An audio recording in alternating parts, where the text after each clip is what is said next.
അവളെന്തോ സങ്കടപ്പെട്ടാ സംസാരിച്ചത്. അത് കേട്ടപ്പോ സുമിത്രയ്ക്ക് ആകെ വിഷമമായി. ഇപ്പൊ തന്നെ ശ്രീനാഥിന്റെ വീട്ടിലേക്ക് പോണോന്നാ പറയുന്നത്.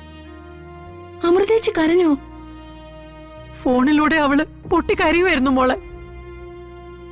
എന്താ പറ്റിയെന്ന് ചോദിച്ചിട്ട് അവളൊന്നും പറയുന്നുമില്ല.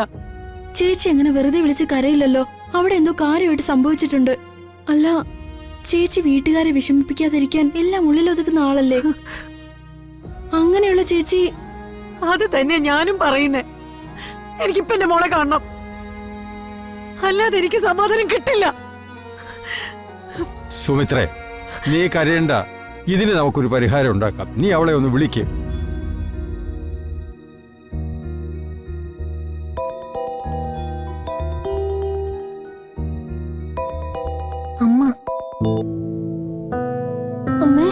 ഓളെ അമ്മു, ഇത് ഞാൻ മുത്തശ്ശനാ.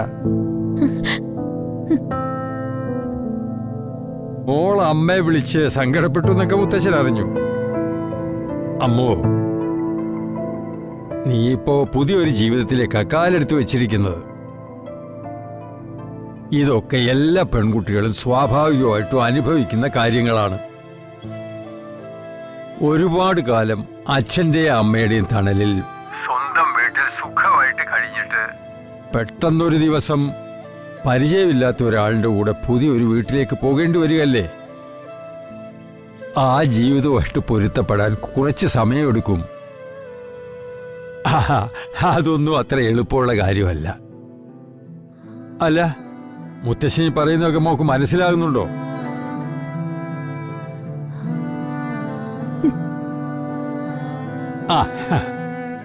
മോളൊരു കാര്യം മനസ്സിലാക്കണം. നിന്റെ അമ്മയും ഈ ഘട്ടമൊക്കെ കഴിഞ്ഞല്ലേ ഈ വീട്ടിൽ ജീവിക്കുന്നത്.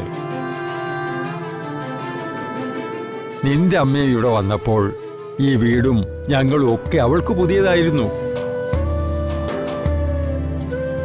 പക്ഷേ പതിയെ പതിയെ ഈ വീടുമായിട്ടും ഞങ്ങളൊക്കെയായിട്ടും അമ്മ പൊരുത്തപ്പെട്ടില്ലേ? ഇപ്പോ സന്തോഷമായിട്ട് അമ്മ ഇവിടെ കഴിയുന്നത് മോള് കാണുന്നില്ലേ? അതുപോലെ തന്നെയാ നിന്റെ കാര്യവും. ശ്രീനാഥുമായിട്ടും ആ വീടുമായിട്ടും അവിടെ ഉള്ളവരൊക്കെ ആയിട്ടും പൊരുത്തപ്പെടാൻ ആദ്യം കുറച്ച് ബുദ്ധിമുട്ടുകളൊക്കെ ഉണ്ടാകും. ആ ബുദ്ധിമുട്ടുകളൊക്കെ എല്ലാ സ്ത്രീകളുടെയും ജീവിതത്തിലുള്ളതാ. അത് വിവാഹ ജീവിതത്തിന്റെ ഒരു ഭാഗവുമാണ്. നീ ബുദ്ധിയുള്ള കുട്ടിയല്ലേ അമ്മോ?